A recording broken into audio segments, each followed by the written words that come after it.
lọ sọ́wọ́rẹ́. Ọ̀daràn mọ̀. Sọ́wọ́rẹ́. Ọ̀daràn mọ̀. Sọ́wọ́rẹ́. Ọ̀daràn mọ̀. Sọ́wọ́rẹ́. The only Ekiti man.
Gómìnà lọ́la ẹ bá bá wí iṣẹ́ olúwa àwọn àmàlìjì ó yá gómìnà ń bọ̀ o pírẹsidẹ́ǹtì ń bọ̀ o.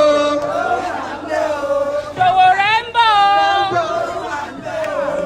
All community AAC AAC AAC ẹ ṣe gbòòsà fún president wa lọ́la.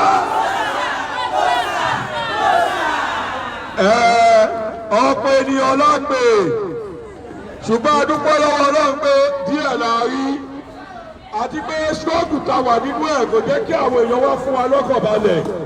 Ọ̀pọ̀ àwọn èèyàn wà ní akọ́sílẹ̀ báyìí pẹ̀lú àwọn ọ̀gọ́rọ̀ tó wà ní Awólọ́wọ̀ báyìí wọ́n bá àwọn nẹ́pà yẹn pè lọ́wọ́ kó má lè dáná wọn ibi yóò bá má gbà àwọn ènìyàn ṣùgbọ́n àwa gbogbo wa ò lè lọ ẹ jẹ́ káwa kan dúró de àlejò wa tí ó dé sáàrin wa ẹ jẹ́ kí gbogbo wa dìde ká fi kòsà kí wọn kòsà kòsà kòsà kòsà. ẹ sì dúró pẹ́ẹ́sẹ̀ pé wọ́n dìde dìde ó kú kòsà kan kòsà yẹn mo ṣe wọ́n láti kirikiri ni mo kú kòsà yẹn wọ́n láti kirikiri ni ẹ kòsà fún ẹgbẹ́ oyè àwọn tó tẹ̀lé.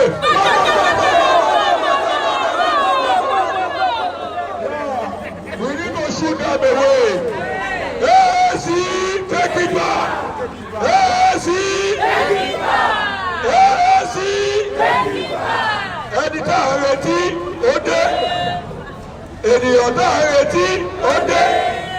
President tá a retí ó dé. Bí ó ti jẹ́ nìyẹn, a dúpẹ́ lọ́wọ́ Ọlọ́run. Àwọn bàbá wa ẹni tí gbogbo èèyàn bá ti mọ orúkọ ẹja sọ orúkọ fún yín lónìí Honorable Sowore Ọmọyẹlé President to be 2023 by Almighty grace. Ọlọ́run yóò gbé wọn síbẹ̀. Ọlọ́run yóò gbé wọn síbẹ̀. Ọlọ́run yóò gbé wọn síbẹ̀.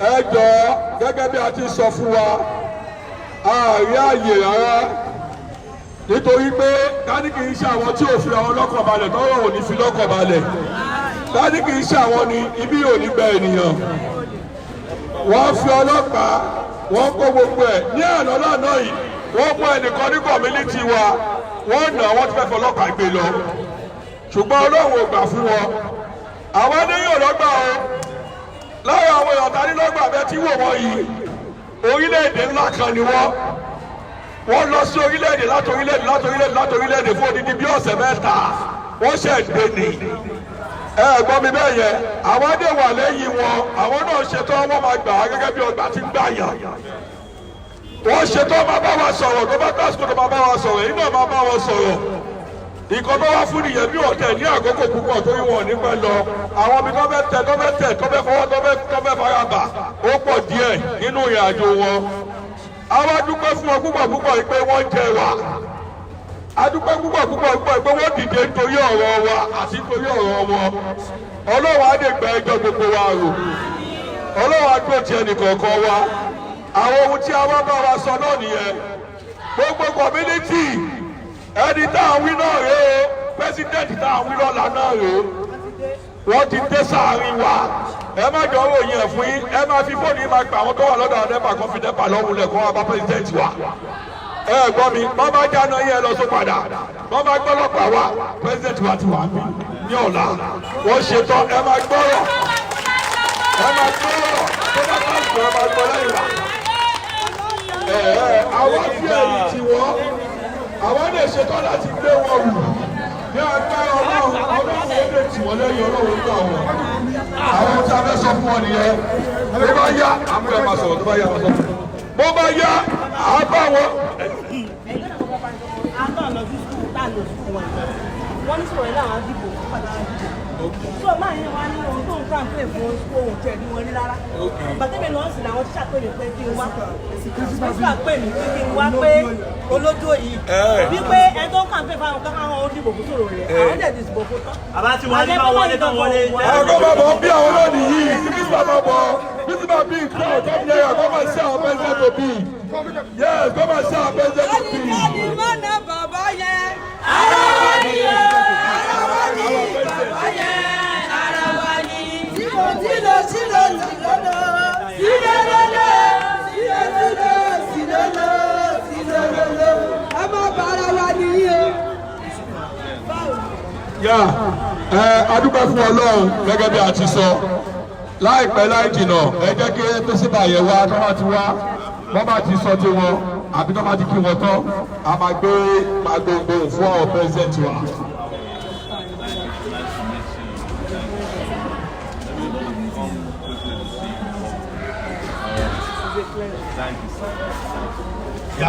Ó yẹ kí ẹ ṣe kóso àkókò sí báwa. Ọkọ̀ méjèèjì nísìnyí a máa gbé gbogbo fún pẹ́sidẹ̀ntì wa nìyẹn ní ọ̀la láti sìn lọ di ọ̀la pẹ́sidẹ̀ntì wa nìyẹn a gbé gbogbo fún wọn wọ́n bá ti gbé ok ọ̀dà ẹ̀ẹ́dẹ́ka wọ̀nyàn sọ̀rọ̀ ọ̀dà kí pẹ́sidẹ̀ntì wa ká gbogbo ẹ̀kú lẹ̀ a fẹ́ obìnrin méjì ọkùnrin méjì tẹ́ bá ní ọ̀rọ̀ tẹ́ fẹ́ sọ pẹ̀lú pẹ́sidẹ̀ntì wa bí orílẹ̀-èdè ṣe máa dára ẹ bá wa sọ fún wọn àwọn tẹ́ fẹ́ kí wọ́n ṣe àwọn ìgbésẹ̀ tẹ́ fẹ́ kí wọ́n gbé àti bá àwọn NEPA ṣe fi náà yàwó ajá bá a ṣe máa lo náà lọ́fẹ̀ẹ́ pẹ́sidẹ̀ntì wa yìí lè ṣe bẹ́ẹ̀ bá a ṣe máa lo alọ sí studio ọjọ́ kìíní àná ọ̀fẹ́ náà lò bá a ṣe máa lo náà lọ́fẹ̀ẹ́ wọ́n lè ṣe bẹ́ẹ̀ fún wa ẹ gbọ́ mi ẹ bá wa sọ gbogbo ẹ̀ èèyàn méjì péré ni ní obìnrin ẹnìkan bá díà ẹnìkan ní òkè ọjà ń bì àti pé president agbọ̀ngàn o zoo méjì lẹ sì rí àjẹtú máa rìn zoo míì tó bá yá o a máa bá jò wọ́n sọ bá ṣe máa rìn ó sì kú amòkòkò àti sáré àtàjẹkúnlẹ̀ àti orílẹ̀-èdè ìlú ṣé ẹ gbọ́ mi máa gbọ́ gbogbo a máa pè wọ́n wá ó sì kú wọ́n bẹ́ẹ̀ yẹn o step by step àti máa sàmẹ́tì wa láti sìn lọ nìyẹn ọlọ́run ní yóò sun yín ọlọ́run ní yóò rẹ̀ yín kò ní sún àwa náà o kò ní ní àwa náà tàbí fẹ́ sọ̀rọ̀ bá díà. All community. Take it back. Take it back. Take it back. Action. No going back. Adúpẹ́ fọ́lọ́run. A kí pírẹ́sidẹ̀ntì wa ẹ ṣé gan-an. Ọlọ́run á mú olúdẹ̀bí tẹ̀ ń fẹ́ lágbára Ọlọ́run. Ṣẹ́rí Ọlọ́run á tì í lẹ́yìn o. Gbogbo ìjà tá à ń jà yìí aláṣeyọrí. À ń fẹ́ ìrànlọ́wọ́ yín gidi gan-an. Ìyà ń jẹ wá nílùú yìí tó pọ̀ gan-an o. Ìyà ń jẹ wá. Ẹ̀sáyálẹ̀ àwọn Èkó disco. Ìyàtọ̀ fi ń jẹ wá lùú kì í ṣe kékeré wọ́n dẹ̀ ń lu àwọn èèyàn wa wọ́n dẹ̀ ń fọlọ́pàá àrẹ́sì wa inú gbogbo ọlọ́pàá ta ní bíbá yìí ọlọ́pàá bá dí àyí nìkan náà ya wèrè láàrin wọn àwọn nìkan náà àrẹ́sì àwọn èèyàn wa ẹni àyò ẹni wè so ẹ jọ à ń fẹ́ ìrànlọ́wọ́ yín gidi gan bẹ́ẹ̀ ṣe tì wá lẹ́yìn tá a jẹ́ pé a fi ń ṣe bàbá àṣàlẹ̀ gbogbo gbàtọ́ ti yọ wá lẹ́nu tá a bá ti bójú ẹ̀yìn ká máa rí yín lóòótọ́ ànílọ́yà lọ sí kóòtù adájọ́ dẹ̀ ti sọ fún wọn pé kán gbàyè wọn ká gbàyè wa ṣùgbọ́n wọn fẹ́ gbọ́ o wọ́n já ọ̀pọ̀lọpọ̀ ọ̀nà wọ́n yọ ọ́fíìsì sílẹ̀ kò dùn wá àfaramọ́ ṣùgbọ́n kó má tún wá máa lu àwọn èèyàn wa mọ́ ẹjọ́ gbogbo ọ̀nà tẹ́ká lè fi ràn wá lọ́wọ́ lórí ẹ̀ àwa ọlọ́wà sanwó ná fún wọn o iye tó mú fún wa ó ti pọ̀ jù aláàfẹ́ kọ́rẹ́ ṣáàjì wọ́n dẹ̀ lẹ́yìn ẹ̀ làwọn máa san mo lè tọ́ka àwọn àgbègbè mẹ́ta lérí àìtọ́ sọ 500 òyìnbó 500 náà sọ àwọn apábì kan ní àmukòkò 500 náà sọ ṣùgbọ́n àlàáfíà 500 náà sọ ṣùgbọ́n àwọn abádíà aláàmà sọ sí 600 fún wọn wọ́n dẹ̀ takú páwọn ò gbà àfi kọ́rẹ́ ṣáì ilé tó bá ti sanwó fún wọn báyìí wọ́n lọ jáná yẹn ni látọ̀sẹ̀ tó kọjá náà ti fi wá sókùnkùn ní Akóredé Ìrètí kí wá gbogbo ẹ̀ bẹ́ẹ̀ bẹ́ẹ̀ àdẹ̀bínú sí wọ́n tún wá ń nu àwọn èèyàn wa ẹ jọ̀ọ́ gbogbo ọ̀nà tẹ́lẹ̀ fi ràn wá lọ́wọ́ Ọlọ́run á ràn yín lọ́wọ́. ẹ bá wa fún ọ látẹ̀wọ́ dáadáa. AAC take it back action.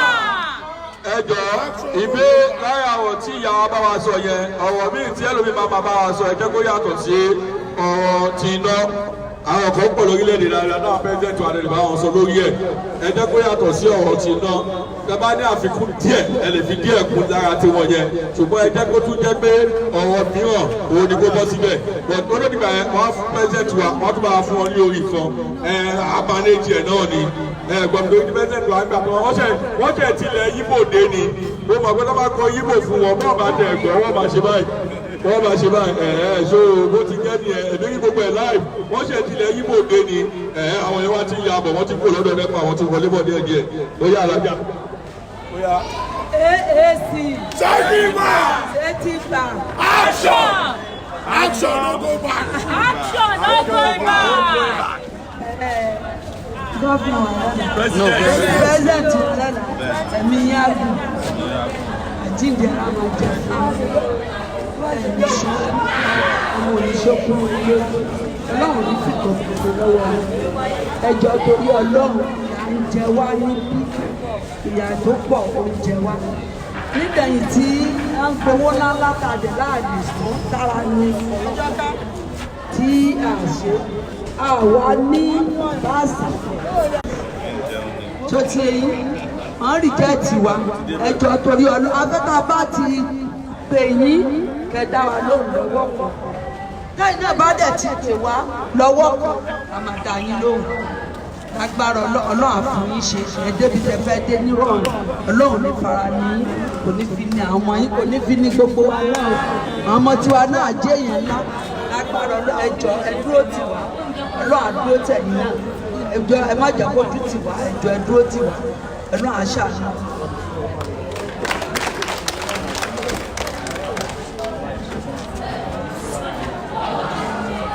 AAC take it back AAC take it back take it back action ẹ ṣe àdúpẹ́ bí ó ti rí náà lẹ ti gbọ́ yẹn a fẹ́ omi ní ìlú Nàìjíríà kò sí omi ní ìlú Nàìjíríà ẹ wo skul táwa yìí private school ni àwọn ọmọ wa ń lọ àwọn ọmọ wa ò lè lọ sí government school mọ́ tẹ́bá dé government school tó wà ń bẹ̀ yẹn tó bá jẹ́ pé kò tó possible ní ká lọ bẹ̀ ń sìn ilẹ̀ ilẹ̀ làwọn ọmọ school jókòó sí wọn ò ní ṣíà wọn ò ní tébù kò sómi kò sí ṣíà kò sí tébù no road no anything property of a poverty ìyà ń jẹ wá òun ni president wa ń gbọ́ tá à ń sọ yẹn kò síṣẹ́ àwọn ìyá wa níbí street náà ń tà sí gọ́ọ̀mù bisikíìtì wọ́n tún wá ní kó máa san 60,000 80,000 kóòrẹ́ ṣáàjì yàrá kan 4,000 3,000 nígbà náà lè sọ 1,500 2,000 owó lé ẹ̀rí ọ̀nà tó fi yàn wá jẹ tó ti pọ̀ púpọ̀ pẹ́sidẹ̀ntì wa ti gbọ́ gbogbo ẹ̀ gbogbo ẹni pẹ́sidẹ̀ntì wa máa iṣẹ́ lórí ẹjọ́ afún ọkùnrin méjì náà láàyè tí ó ti sọ̀rọ̀ ọ̀rọ̀ tó fẹ́ bá wa sọ ẹ jẹ́ kó máa yàtọ̀ sí àwọn ọ̀rọ̀ táwọn ìyá wa ti bá wa sọ kó má jẹ́ pé ọ̀rọ̀ kan náà ni gbogbo aṣáà gbé kalẹ̀ tá ó sọ náà gbogbo púpọ̀ ẹjọ́ àfaradà ọ̀tàgbà àtàbí náà wà yìí ẹjọ́ àfaradà láàrin bàbá ẹ̀ táwọn fi kú omi ọlọ́wà pẹ̀lú wa o. AAC AAC èmi ò gbọ́hùn àwọn ìyá wa yá AAC.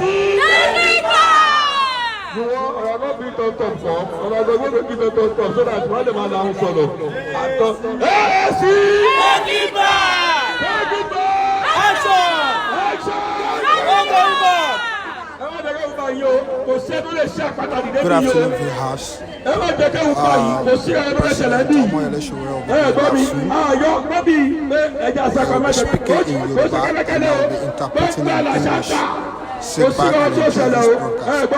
Thank you. No going back!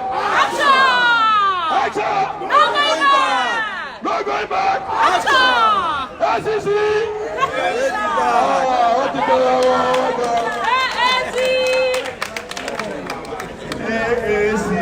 Take it back. Praise the Lord. Hallelujah. Sanali Abiu Karim. Kí ẹ̀yin president wa.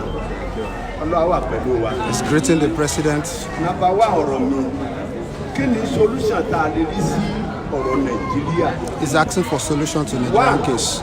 Wọ́n pa àwọn ọmọ wa púpọ̀ ní òkè ní ọ̀dà kan. He said there are killings of Nigeria abroad. He said if you listen to the news today, you will know. Ghana tí ò tó Lagos State. Nigeria must go. Láti ṣe Nigeria must go. Ghana that is not up to Nigeria is saying Nigeria must go. Láti ṣe Nigeria must go. And wọ́n tó dem cause gbogbo problem yìí, àwọn tí wọ́n wà lókè they are really stupid. He said the problem of this problem are the leaders.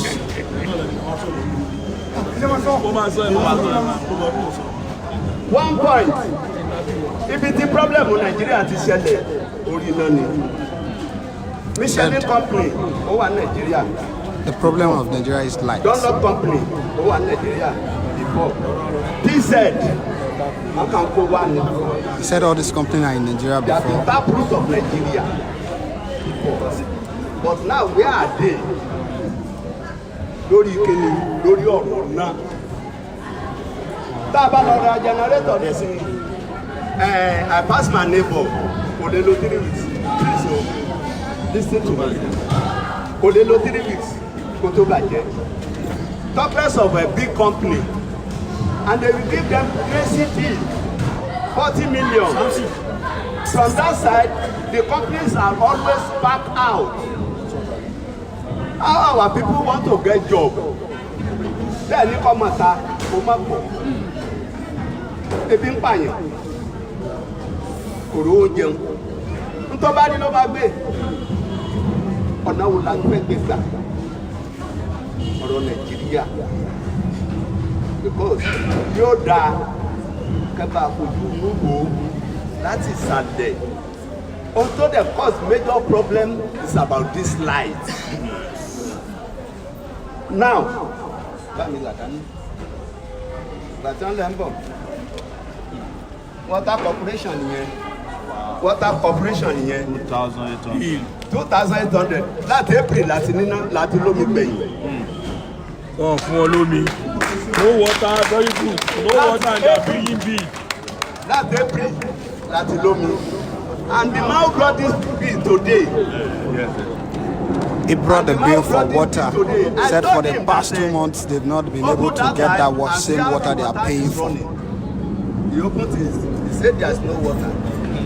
How do you, why are you bringing a bill to me? No water. No water. But don't let your own will get opposition. I told the man. He said if I want to complain, I should come to the office. I would like to come and meet you. You are a human being like me, I'm a human being. So if I didn't pay, come and carry your water. You understand me? Ibi tó ti bẹ̀rẹ̀ nìyẹn. Tẹ́ bá wo Nàìjíríà nísìnyí, aṣẹ́wó pọ̀ jù ọkọ̀ lílọ. Bẹ́ẹ̀ni. Kí ló fà á? Iná. Àti jẹ́ iná ní. Iná ní. Ẹni tó ṣe hairdresser kò rí ná láti kíní tẹ́ máa gbé bọ́ọ̀lù ti jẹ́ ní. Bẹ́ẹ̀ni, dryer. Kò rí ná ṣe. Tó bá ra generator 3 weeks ó ti papọ̀. So I want to do deeply. Secondly, àwọn kidnapper tẹ̀ kéré oúnjẹ tá à ń jẹ ẹ lọ sọ́jà ní ìsìn káwo bí gàrí ṣe wọ́n tó kí ló kọ̀ sí ẹ̀ àwọn Fúlàní tá ń fọ ẹran jẹ kò ní. As I'm standing with you now, I prefer to go home because I didn't get any work in this Lagos state. I prefer to go home, but if I reach home, if I plant a farm, I can't enjoy it. Mi ò lè gbádùn ẹ̀ tí o bá lọ nílé ìsìn fún un dáko òróró ò lè jẹ. So look to it. Ọ máa sọ̀rọ̀ ẹni sùúrù ẹ fẹ́ kọ́ lè ti lọ ni ẹ já fara nù wọ́n díẹ̀ náà ẹ má wàá gbọ́ra yín o. ACC AAC AAC take it back action.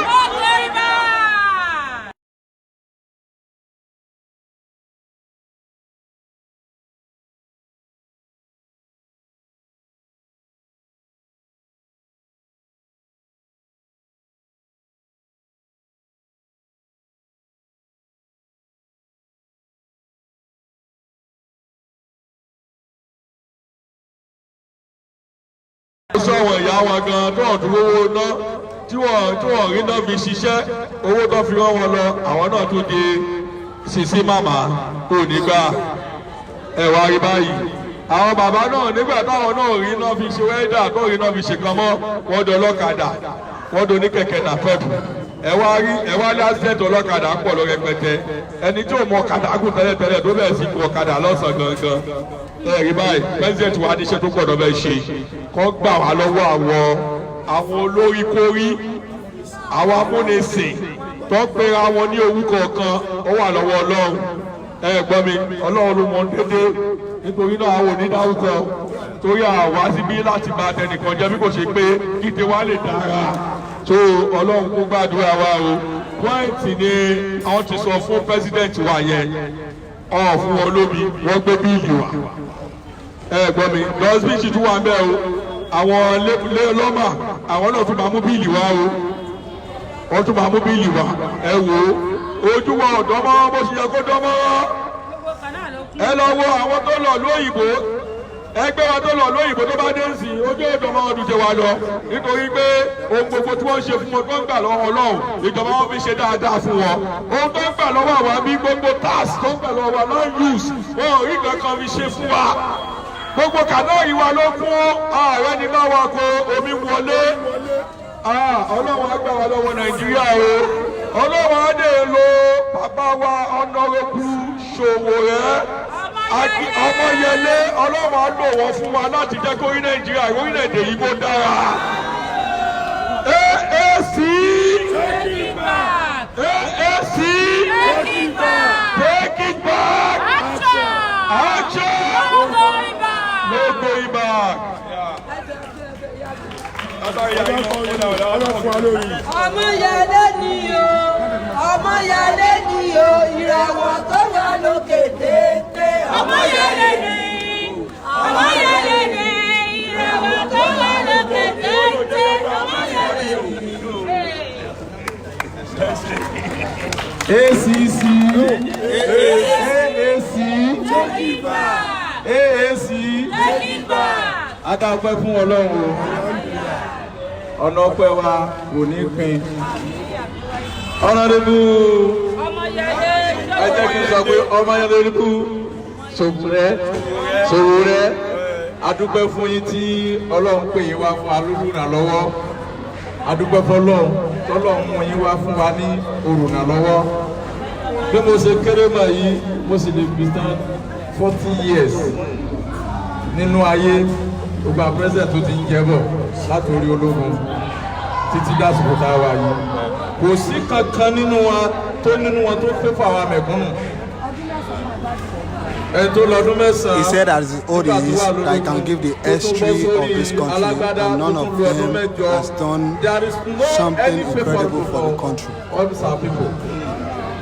Àìmọye àwa tá a ní degree holder lọ́wọ́ tá a ń gọ̀kadà ìyá àti bàbá igi ni wọ́n ṣẹ́ tí wọ́n fi tọ́ wa ní skul, omi ni wọ́n pọn tà tí wọ́n fi tọ́ wa ní skul. Ìgbà tá a parí tán okùnrin tá a gbé sàtúkẹ́tì wa gbà. Àbúrò mi kan Comrade Yusuf ó wà ní Kaduna, ìgbà tó parí ó pè mí, mo wá pe ọ̀rẹ́ mi kan, ìyẹn pe ẹnìkan ọmọ Jákàndé ló pé ẹ̀jẹ̀ kí n sọ bẹ́ẹ̀, mi ní dárúkọ ọmọ yẹn.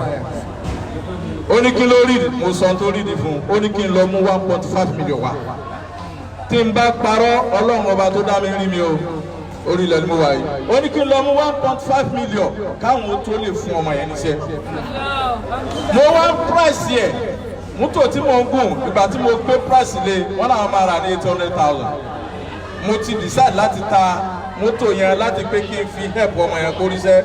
Mo ti mọ̀ pé tó bá ti ríṣẹ́ gbogbo family wa àti wà òkè. Wọ́n sì ẹ̀ ti kówó lé mi lọ́wọ́. Ìgbà tí mo wá price ẹ̀ bígbà tá a ná ata àti iyọ̀ ní ọjà pé kó jẹ́ kí n san 1 million naira. Ó ní what? Ó tẹ̀ bá ṣe pé torí pé ẹ jẹ́ àfa àwọn Yorùbá lè gbọ́. Ṣé kò ti bú mi?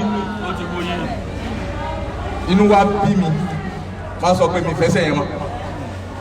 Bẹ́ẹ̀ ló káàkiri o, gbogbo ọmọ tó bá kàwé lè ní sí tó bá tún lówó lọ́wọ́, wàá ná owó gidi kọ́mọ yẹn tó ríṣẹ́. Sọ́mọ tí wọ́n nìkan ló yẹ kó máa jayé ni. Ẹ̀yin ẹ̀wọ̀ oníṣẹ́ oníjọ́ tí wọ́n ti ń pa gbogbo ọmọ mẹ̀kúnnù káàkiri, àmọ́ rí ìtẹ́nìkan kan dìde pé dandan o. Ṣùgbọ́n nígbà tọ́mọ ẹnìkan nínú àwọn aṣáájú Oòduà tó kú nísìn. He said when the brother finished from school, he tried to get a job and was requested to pay a 1.5 million naira before he could get a job. He was asking that how does he afford that, and that's what applicable to everyone in the society today. Now, ọ̀nà yẹn tẹ́ bá ti dé Maraba, tó bá débẹ̀ ní aago 2, wàá wọ ilé ní nǹkan bíi aago 4 fún go-slow. Ọ̀nà yẹn kéré. Níjọ́ tí ọmọ honorable kan wá ń bọ̀, wọ́n ń gbé bọ̀ wá sí General Hospital lọ́dọ̀ wa, ọmọ yẹn wá kú sínú mọ́tò nítorí pé kò sí ọ̀nà. Èmi tí ń tòótọ́ Fáṣọlá wá bẹ̀ kò ju oṣù kan lọ tí wọ́n fi expand ọ̀nà yẹn. Kí ló dé tí wọn ò ka àwa kún tẹ́lẹ̀tẹ́lẹ̀? Tó wá jẹ́ pé ọmọ wọn nìkan. Àwọn sẹ́tẹ̀ fún ẹ bá wa ṣe pọ̀, a sì nífọ̀kànbalẹ̀ lórí yín. Ọlọ́run á ràn yín lọ́wọ́. Ìyà ń jẹ wá púpọ̀ ní Nàìjíríà, àwa mẹ̀kúnnù. Kò síṣẹ́ bí bàbá ti sọ, kò sómi. NEPA wọn ò ní fún wa níná o. Wọ́n á dẹ̀ mú bíìlì wa. Nínú ilé tí mo gbé mi ìbá mítà yẹn bẹ̀, wọ́n sì mú bíìlì 2 wá. Nǹkan tó ń ṣiṣẹ́ wọ́n mú bíìlì wá fún. Yìí tà fojú kàn rárá, wọ́n mú bíìlì wá fún. Mo gbàgbé ni mo ti di kan débi ní ìbámu ẹ̀yọ̀ kan wá bẹ̀ káfí sí evidence. Wọ́n wá bèèrè lọ́wọ́ ọ̀gá ẹgbẹ́ pé tí ò sí níbí, níbo lẹ ti rí tẹ́ǹkà, kí lẹ fi rí ìdí ẹ̀? Ara àwọn yẹn jẹ́ tí ń yàn wá jẹ́rìí o. Tó lè bá dẹ̀ wọ́n lé yẹn bọ̀ kúkú dúró fólè kó gba tí ó gbà lọ́wọ́ rẹ̀ ju kó lọ sábọ́ ọlọ́pàá pé gbà mí lọ. Ní Nàìjíríà of today, pé ọlọ́pàá rẹ̀ dákun gbà mí, ó kó bára rẹ̀ ni o. Torí tó lè fẹ́ gbà lọ́wọ́ rẹ̀ tẹ́lẹ̀, á gbà jù bẹ́ẹ̀ lọ lọ́wọ́ ẹ̀. A ti rí ẹni tó tàti ìlú èbó wá, tó dẹ̀ sun police station, wọ́n sì pa mọ́júmọ́, wọ́n gba gbogbo dọ́rọ̀ ọwọ́ ẹ̀. Gbogbo àná làgbọ́ rí o. Ẹ jọ̀ọ́, ẹ dìde ìrànlọ́wọ́ fún wa, ẹ ran àwa mẹ̀kúnnù lọ́wọ́. Àwa náà ti ṣe tán láti support yín ní gbogbo ángù. So Ọlọ́run ní dàwárú yóò pẹ̀lú wa. Yà ẹ ṣe Aláàjì, a ní àkókò púpọ̀ wọ̀ nítorí ibi táwọn bàbá wa ń lọ ọ̀nà wọn pọ̀ àti pé àyè bí òun ni ó wà torí àwọn ìyá wa àtàwọn bàbá wa tó kù, Ọlọ́run á gbọ́ tiwa. AAC take it back, action, no going back. Àwọn ohun tí a fẹ́ gbọ́ tí wọ́n fẹ́ bá president wa sọ, ẹjọ́ pàtó àmì ẹ̀ máa bọ̀ bí yìí, gbogbo ẹ̀dá àmì ẹ̀ máa bọ̀ bí náà. Àbí ẹjọ́ president wa ti wà lórí kalẹ̀ báyìí, gbogbo àwọn tẹ́ sọ kalẹ̀ wọ́n lè ti gbọ́.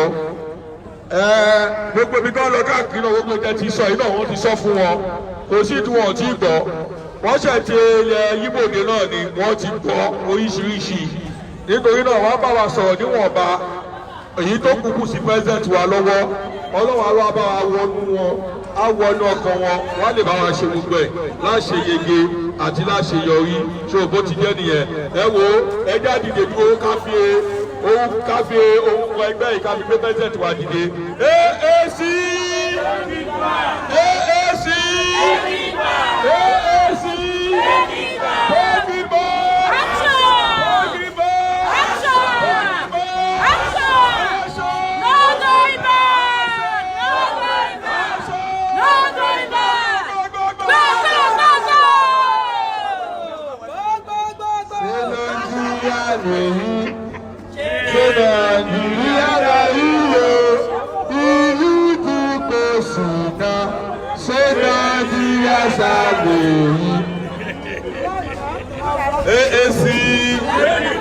AAC, take it back. Action. Ẹ ká jókòó. Mo fẹ́ dúpẹ́ lọ́wọ́ ìyá wa. He's appreciating everybody on the seat. Ibi tí ẹ ti mú irú àwọn ẹgbẹ́ báyìí wá kò ní tán bẹ́ẹ̀. Mo dúpẹ́ lọ́wọ́ chairman wa àti gbogbo ẹ̀yin ọmọ ẹgbẹ́. Jerry nígbà tí wọ́n ṣe ìdìbò tí ó kọjá lọ àwa náà lọ bá wọn díje. When they finished the last election, he said he also contested. Said he thought they are of their right senses. ní ṣe ìbò yẹn lọ́nà ṣùgàṣùgà pé nítorí ẹ̀ pé a lè jẹ ààrẹ orílẹ̀-èdè Nàìjíríà. Said he thought they would use their sins to select the good one. Said because the ones in government now, they are tired.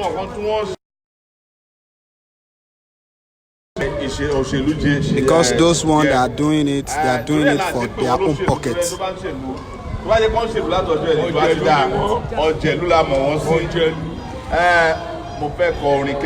He said he wants to sing a song.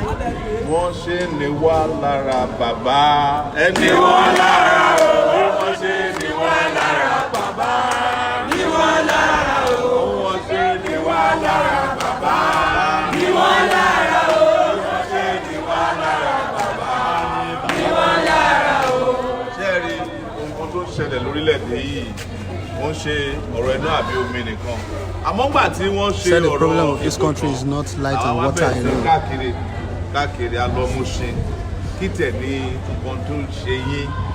Said they travel around to see why they follow this ruling class.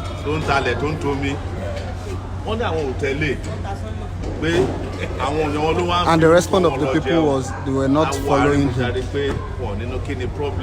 Said there is no light and they are cutting their lights with police. Said he was going around with people. Said they should create a party. He said he's not the one to contribute money. Said a group that can stand up to fight for people. Communities of resistance. Yes. Nǹkan tó bá jẹ yín níyà ní community yẹn kẹ́ dìde kẹ́ jà fún. Àbúrò ń bẹ̀ la bá tún gbọ́ pé àwọn tó tún wá lè ju ti àwọn Mushin gan wọ́n wà ní Bájíà. Said when they left Oshodi, they now heard of Mushin. And after Mushin, they had Badia. And that was why they created a group in Badia as well. Said he was there. Said he was tear gassed. And he said he told them that if he pick any of his people that is going to fight them. Said the CP will always inform him if there is any form of distraction. Said if you don't stand up for your rights, they will override you. People in government today, they don't want people to have. They just want to collect another from you. Said if they give you light, they collect water. Said for those who do not have water, they will collect light.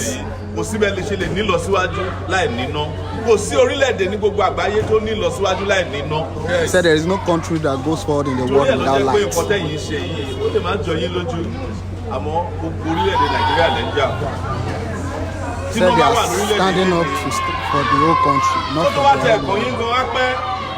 Said if there is light in this country, that this country will be liberated.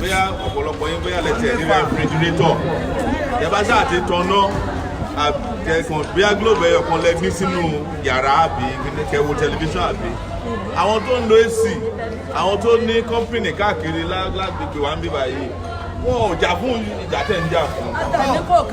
tí ìlú bá dẹ̀ dá lọ́la àwọn kọ̀ọ̀kan lọ́kọ́ máa fún nínú ọkàn tó fẹ̀yìn kan nínú sílẹ̀ àmọ́ ẹ má rò bẹ́ẹ̀ ìjà tí à ń jà yìí nígbà mìíràn ó ní bó ti jẹ́ pé ibikíbi tẹ bá wà ọtí olùbàdàn yín fún agbẹ́yìndé bẹ́ẹ̀ ó lè jẹ́ pé ìjà yẹn gan la wá jà kílù lè dà ẹ̀yin lè máa wò pé àti dàgbà jù. Said they might be thinking that they are too old to fight. But ẹ̀yin náà wo ọkàn tó ń ṣe fún wa. Said but we have to stand up to responsibility and fight together for the betterment of the country. Indomie, Derika rice. So, but many people go and collect all sort of cheap gifts for them to be voted for. He said the rice that was given to them during the election has finished.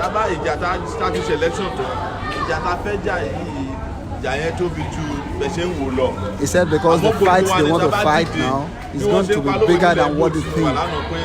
Wọ́n ní tí èèyàn kan bá fún gbogbo aráàlú lóúnjẹ kò lè tó àmọ́ tí gbogbo aráàlú bá ń fún èèyàn kan lóúnjẹ dípò ẹ máa fàyà ní àjẹkùn ìyà wọn a fẹ́ máa fún wọn ní oúnjẹ He said another. He said if one person is given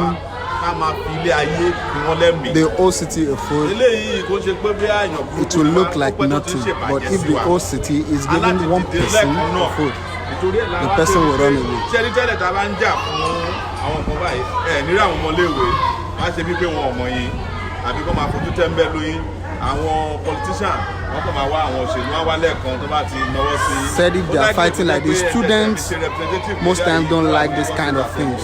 Kò tẹ̀ kí yín mọ́. Said they will do as if they didn't see you. Lórí wọn ò fẹ́ mọ̀ yín. Said they don't want to know.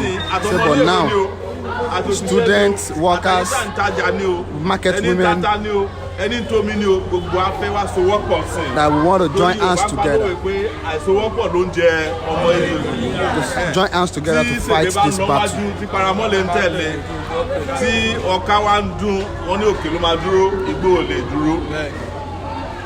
So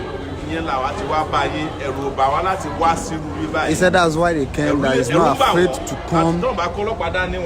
He said they are afraid to see you protest. He said they are not afraid.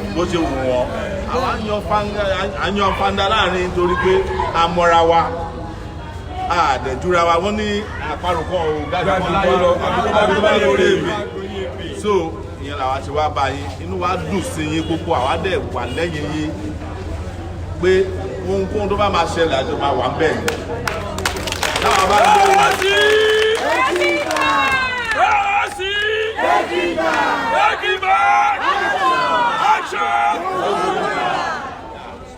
Tó bá jẹ́ ọlọ́pàá ni tó wá ń yọ yín lẹ́nu gbogbo alámà lọ yọ wọ́n lẹ́nu náà padà. Àwa dẹ̀ sọ fún yín pé tí wọ́n bá mú yín ẹ má bẹ̀rù ṣé gbogbo ọlọ́pàá tó wà police station kọ́kọ́ ojú 20 lọ táwọn náà bá rí yàn 5,000 kò sẹ́ni tó máa dúró ìfà tó bá rí yàn 500 orí fẹ́ǹsì ni ọ̀gá máa gbà sálọ. ṣé nǹkan tá à ń sọ nìyẹn o ṣé ń gbọ́. ẹ ní láti bẹ̀rù wọn àwa dẹ̀ láwọn lọ́ọ̀yà lóríṣiríṣi ẹni tó ń bá mú àgbà sílẹ̀ wọ́n lè fi ajẹ́ yín ní ẹ̀bọ̀ tẹ́ bá ti dé padà wọ́n máa respect ilé lọ́bìnrin. ẹ pàdé fún president wa. ẹ lọ bèèrè Mushin nígbà tí wọ́n kọ́ mọ́ àwọn ará Mushin wọ́n sá fọlọ́pàá ni nísìnyí táwọn ọmọ ní Mushin bá ń rìn lọ ọlọ́pàá ń bẹ́rí fún wọn ni. ṣé ó yẹ yín torí wọ́n jàgbára àjàgbara ni wọ́n tún ìjà yẹn la fẹ́ jà àmọ́ ẹ má jà tán yìí jẹ pé à ń jà fún iná à ń jà fún ní nígbà yìí kò lè sọ problem Nàìjíríà bí bàbá ṣe sọ ọ̀rọ̀ Nàìjíríà tún bí. Said fighting for water, fighting for light will not solve the Nigerian problem. Said until every one of us stand up and say enough is enough. nígbà àwọn ará Kwara lè lọ́wọ́ àwọn amúnisìn ní Kwara àti fámìlì Sàràkí àwọn aládùúgbò sí wọn pẹ̀lú ilé ìwé ìròyìn wa tí wọ́n mọ̀ sí Sahara Reporters. Said he was the one that stood up to fight Saraki family to say enough is enough in Kwara through the medium of Sahara Reporters.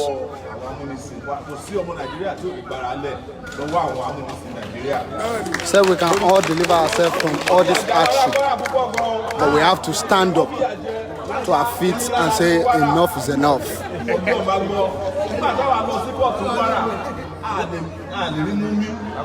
kò síbi jẹ́ máa yà sí wọ́n ti kó gbogbo àwọn ará Kwara lẹ́rú kọjá ọ̀nà ń pè wá sẹ́yìn àwọn kan kàn fi àjẹ àwọn ènìyàn bá lè ṣe ìrànlọ́ káwọ́ láti ìta báwa ṣe fún àwọn student láti fún mọ̀ sọ́yìn ẹ̀ ó di Ìlọrin àwọn akọrin lọ́nà ó jẹ́ àwọn ńlá lòní ni ló jẹ́ ìlẹ̀ lòní ni ìpàdé di Ìlọrin láti ìpàdé Ìlọrin ni ẹ ọ lẹ́lẹ́kejì ká máa dé Ìlọrin ó ti tú sí wẹ́wẹ́ ìgbà tó máa fi ṣe ìdìbò ètò ń ṣe ní ọjọ́ láìpẹ́ tí ó pẹ́ ní February wọ́n ti lé àwọn amúnisìn Kwara lọ àwọn náà ti fi ẹdun arinlẹ̀ bí ti ti wà ń sìn ní.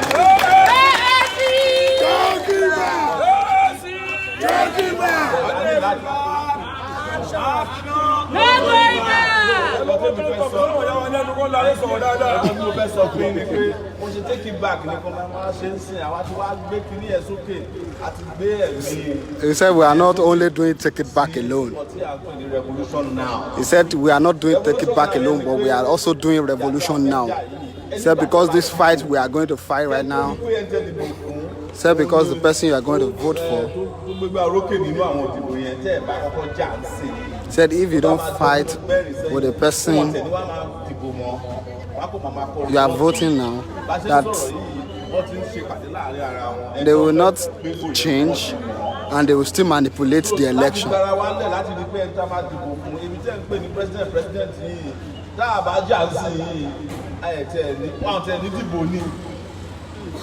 So if we don't fight now to set it right, they will still reshuffle themselves and still get to the seats, and they will not allow him to be the president. He said he was in Isuka yesterday and the same warm reception was given to him. Said,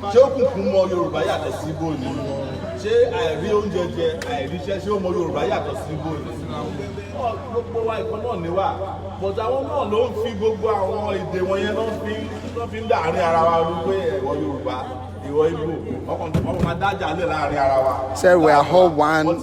It's all these politicians that are using languages to bring.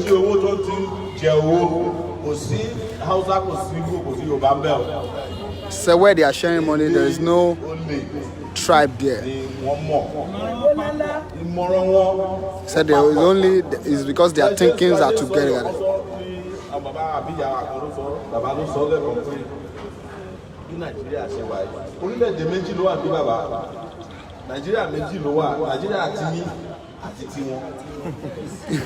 He said there are two Nigerians. Yeah, he said our own Nigeria and their own Nigerians.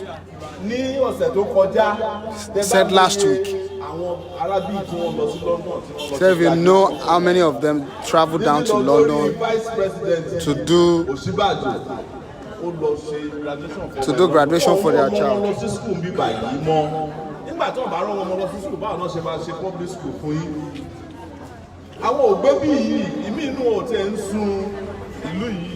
Nọ́mbà ti dé àlejò ni wọ́n ń bí nọ́mbà ti dé tí wọ́n ti kó wọ́n tún wọ aeroplane wọ́n padà lọ nìyẹn.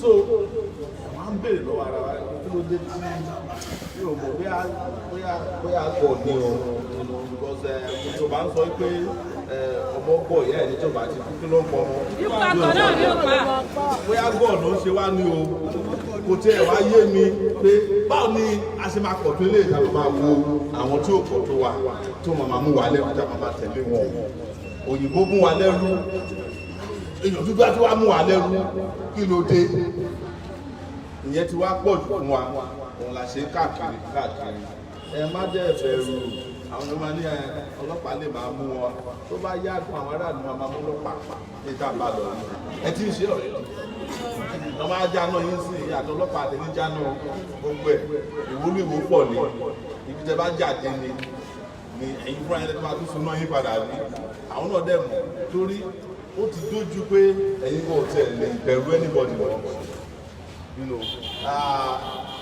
a ti ṣubú wọ́n ní tí o bá ti wà lórí ilẹ̀ kò kí ń bẹ̀rù ṣubú a ti wà lórí ilẹ̀ a ti máa bẹ̀rù ṣubú a lè ṣubú lẹ́ẹ̀mejì so gbogbo wa pé ká mọ̀ ni pé ká so wọ́pọ̀ ká gbára wa lẹ̀ àwọn ní àwọn ọjọ́ tí a ti prepare pé a máa ṣe àwọn protest serious protest. Said we have days of protest. Said he will let us know through the local executives. Said we have correspondents and supporters to even Badagry. 10 years ní Badagry kò síbi tẹ́ dé lórílẹ̀‐èdè yìí ẹni níná ò lómi ẹni lómi ò níṣẹ́ ẹni níṣẹ́ ò níwòsàn àwọn tó ń ṣiṣẹ́ wọn ò lọ́nà àwọn tó ń ṣoko wọn ò tiẹ̀ lè dọjà láti ta nǹkan tí wọ́n gbìn àwọn tó ń ṣòwò wọn ò rówó yá láti ṣòwò nígbà tí ẹ bá ń wo àkáǹtì àwọn wèrè yìí ẹlòmíì kàn ní billions ẹlòmíì kò mọye tó ní sàkáǹtì ẹlòmíì ní owó sínú kíni táǹkì tó máa ń kómi sí ẹ bá rí tó ń gbé síwájú ẹ bá rò kómi ló wà mẹ owó ló wà mẹ níwà owó ná níbí báyìí ó pọ̀ ju rẹ́ǹtì yìí lọ kí ló dé kí la gbé kí ni wọ́n ń jù sí wa a gbé kásítẹ́rì wọ́n ń ju ríùn tàbá gbé mọ́tò nǹkan ojú tirẹ́là abẹ́rẹ́ wọn lọ gbé dọ́ọ̀mù so nǹkan tí àṣewá báyìí ni àwa dẹ̀ pa àdúró tì ní ó ṣe pé bẹ́ẹ̀ àwa dúró tì ní àjọ dúró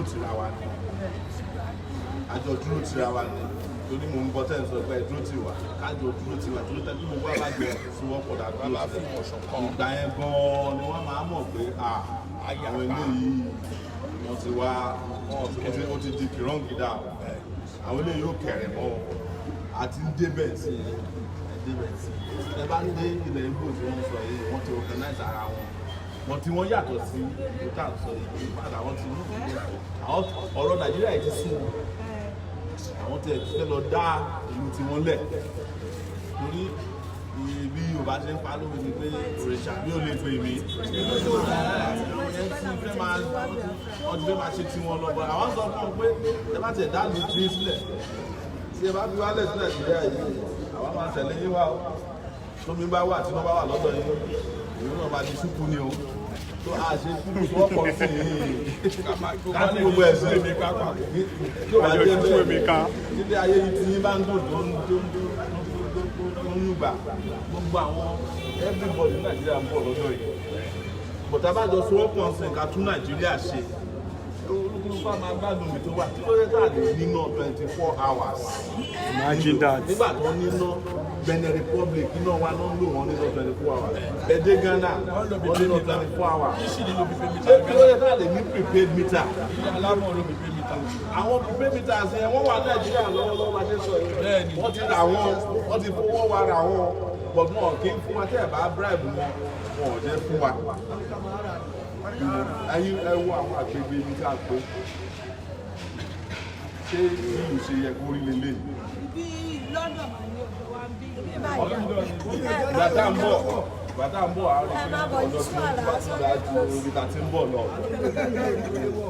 kálọ̀ gángárì. so but mo ṣe bí ìlú ṣe yẹ kó rí lórí. ẹ máa bọ̀ lájọ wa. so àwa ò fẹ́ sọ̀rọ̀ tó pọ̀ jù àwa kí yín lè lè àwa kí yín pé ká lè mọ́ra wa tá a bá pàdé níta ká lè mọ́ra wa pé ọmọ ẹgbẹ́ kan náà ni wá ìjà kan náà là ń jà ọ̀tá kan náà là ń ní bọ̀dà ṣe wá rí ilé nílé ẹ̀ but láìpẹ́ láì jìnnà yín náà máa rí pé bá ṣe wá sowọ́pọ̀ yìí pé ìyàtọ̀ máa wà ìjà kékeré tí àwọn ìjà kékeré tí ẹ ti jà bí wọ́n ti ń sọ láàrin ara wọn sí pé wọ́n fẹ́ gba àwọn disco yẹn lọ́wọ́ àwọn tó wọ́n fẹ́ gbà lọ́wọ́ àwọn ẹni tó mọ̀ ọ́ lò àmọ́ ẹ bá jà tọrọ ara jẹ wọ́n gba disco wọ́n fún organizer wọ́n fún mẹkáníìkì ní disco jẹ́ tí wàá ní pé àwa la ní iná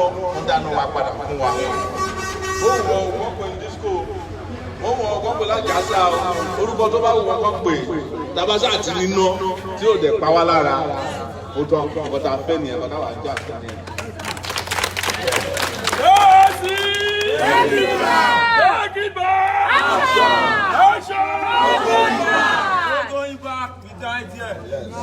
So ẹ ṣe gan olùgbẹ́ lọ rí kíá olùgbẹ́ lọ rí bàbá yìí so àtúmọ̀ máa jẹ́nu mi bá wà tó ní fèrè àtúnríra láti dá láyé lóhùn torí a ní láti tẹ̀síwájú láti lọ sí ìpàdé mìíràn lónìí ní Ìkẹjà gbogbo àwọn pàdé ṣe lọ́jọ́ kan gbogbo a máa pàdé níbì kan náà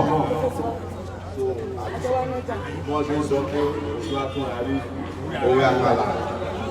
ẹ ṣe ẹ bá wọn pàtẹ́wọ́ fún president wa dáadáa ẹ pàtẹ́wọ́ fún ọ dáadáa ẹ pàtẹ́wọ́ fún ọ dáadáa ẹ ṣe ọkọ̀ méjèèjì a ní ọ̀rọ̀ mọ́lára tí a fẹ́ sọ owó tá a sọ fún yín ẹ ṣáàtì fún ẹ ti fún etí ara yín jọ fún ara wọn lẹ́nu wọn wọ́n ti sọ fún yín wọ́n lè ti fún ọlọ́kàn balẹ̀ wípé kò sí ewu kò sí ìbá ewu dé kò sí wàhálà káṣá ti pe àwọn ní gbogbo ìgbà tí ìkọ̀kíkọ̀ bá ti ṣẹlẹ̀ àwa lè fi dúró gan ẹ wọ́n ní ká jọ ṣé ni kì í ṣe pé à ń pe àwà lẹ́yìn yín àwa àwà lẹ́yìn wa àwà lẹ́yìn ara wa àjọba ara wa ń ṣe ni wọ́n ní ká máa gbé nìṣó lọ wọ́n náà wọ́n dúró tì wá àwọn náà dúró tì wọ́n so ká dúró tì wá wa òun náà tó bá wa sọ ọlọ́run àgbọ̀ tì wá o ó dàgbọ́ sí lọ́wọ́ ṣe pẹ̀lú ẹ̀sọ́.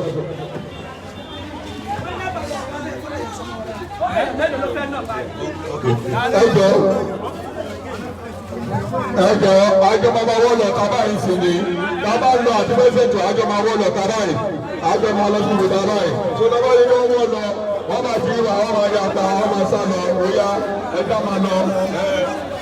amina bàtẹ́nà yìí àníbà fún ọ wàhálà nígbà wà wọ́n àwọn community. No, I don't want to do it.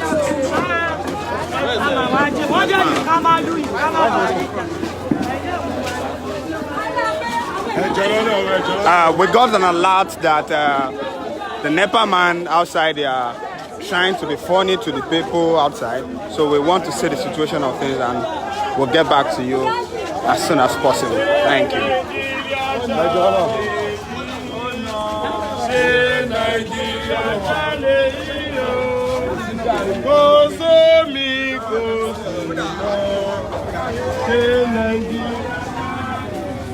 Nigeria.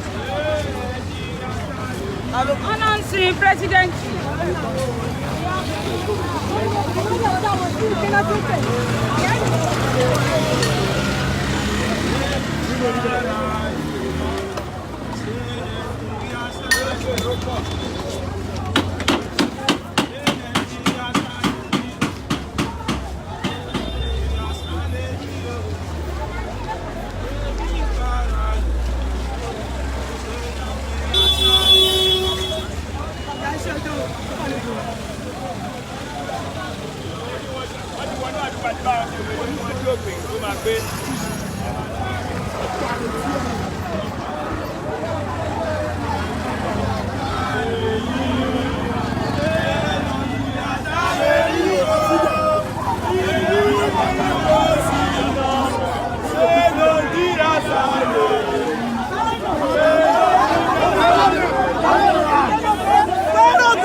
Camera anybody, camera anybody.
Hey, go.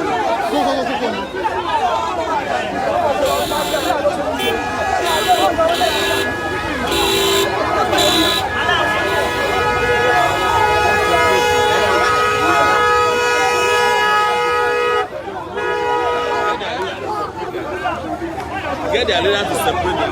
And take the woman.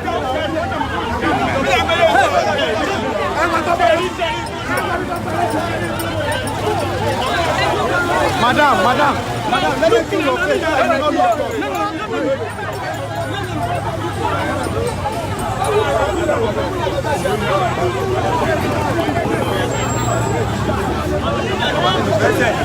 Morning, my